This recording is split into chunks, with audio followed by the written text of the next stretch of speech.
안녕하십니까, 윤과장입니다. 오늘도 증시가 아쉽게도 하락 마감을 했습니다. 그래도 대부분 좀 생각을 어느 정도 하셨을 거라서 뭐 그렇게 큰 충격은 없지만 뭐 어쨌든 하락을 보니 뭐 기분이 좋지만은 않네요. 지수는 그래도 한 1%까지 빠졌다가 조금 반등하면서 한 0.47% 이렇게 하락 마감을 했습니다.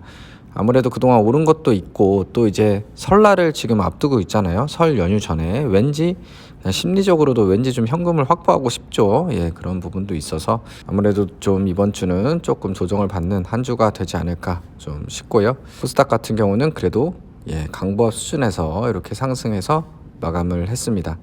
키움증권에서 시황을 정리한 건데요. 딱 요 정도로 조금 요약을 할 수 있지 않을까 싶습니다.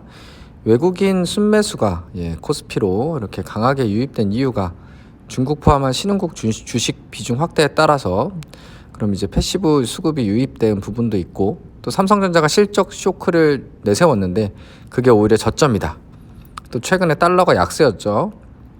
그런 부분 때문에 좀 이제 외국인 수급이 좀 많이 들어왔었는데 지금 이런 부분들이 뭐 계속 추세적으로 될 수 있는 건 아니고 또 우리나라 실적들이 또 하향 조정이 진행 중이기 때문에 조금 계속해서 고점을 뚫고 올라가기는 어렵다. 그런 부분으로 좀 이해가 됩니다. 다만 이제 뭐 여러 최근에 이슈가 되는 뭐 AI라던가 뭐 자율주행 수소, 뭐 로봇 뭐 이런 쪽으로는 조금 관심을 가져야 된다.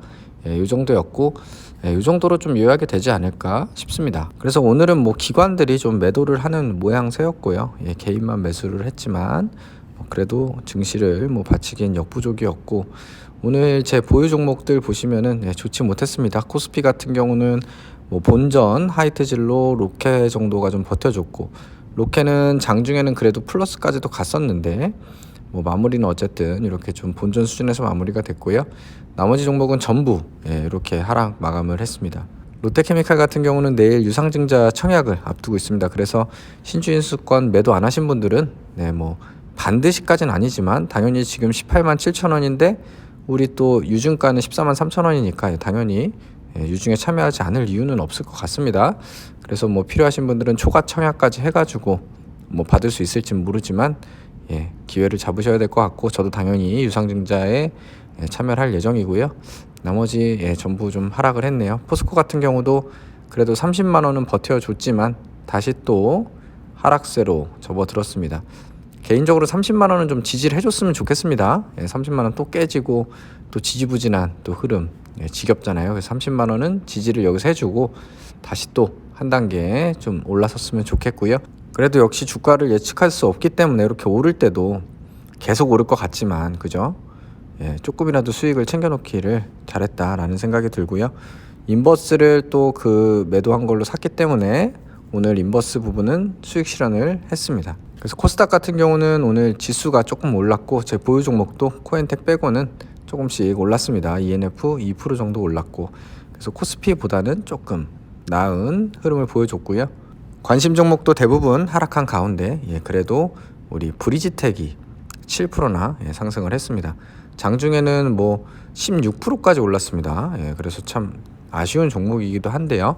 아까 이제 시황 공유 드렸듯이 이제 AI 쪽, 뭐 챗봇 이런 게 좀 이슈가 되면서 브리지텍이 또 그런 쪽으로 AI 쪽 그리고 뭐 콜센터 쪽, 뭐 챗봇 쪽 이쪽으로 조금 관련 산업을 하다 보니까 같이 좀 이슈가 돼서 상승을 한 것 같습니다. 이게 워낙 시총이 작습니다. 590억.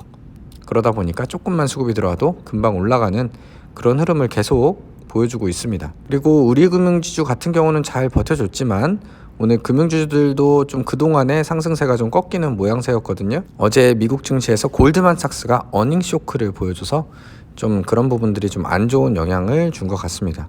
골드만삭스는 지난해 4분기 순이익이 전년 동기 대비 66% 줄었다고 합니다. 66%. 그래서 애널리스트들 예측이 다 빗나갔다고 하는데요. IB 쪽, 투자은행 쪽 매출이 많이 감소하면서 이렇게 좀 실적이 안 좋게 나온 것 같습니다. 그래서 이런 부분들이 좀 은행주에 안 좋게 뭐 미치긴 했는데 뭐 무너졌다고 할 정도는 아닌 것 같아요. 회복을 조금씩 해가지고 그래도 조금 하락한 부분으로 마감이 됐습니다. 그래서 오늘은 제가 말씀드린 대로 오늘 인버스 계속 좀 슬프게도 조정이 나오다 보니까 이틀 만에 매도를 했습니다. 그래도 어쨌든 수익을 조금이라도 챙겨놔서, 그리고 현금이 또 생겼으니까 상황을 봐서 내일 적정한 종목, 내일도 하락을 하면 적당한 종목을 좀 매수할까 생각을 하고 있습니다. 그래서 좀 힘든 시기에 큰 돈은 아니지만 좀 멘탈 관리용으로 매수를 했었고요. 오늘 수익 실현을 했습니다. 그리고 또 일본은행이 기준금리를 동결하면서 다행히 서프라이즈는 없었습니다. 그래서 좀 불확실성이 하나 오늘 해소되었고요.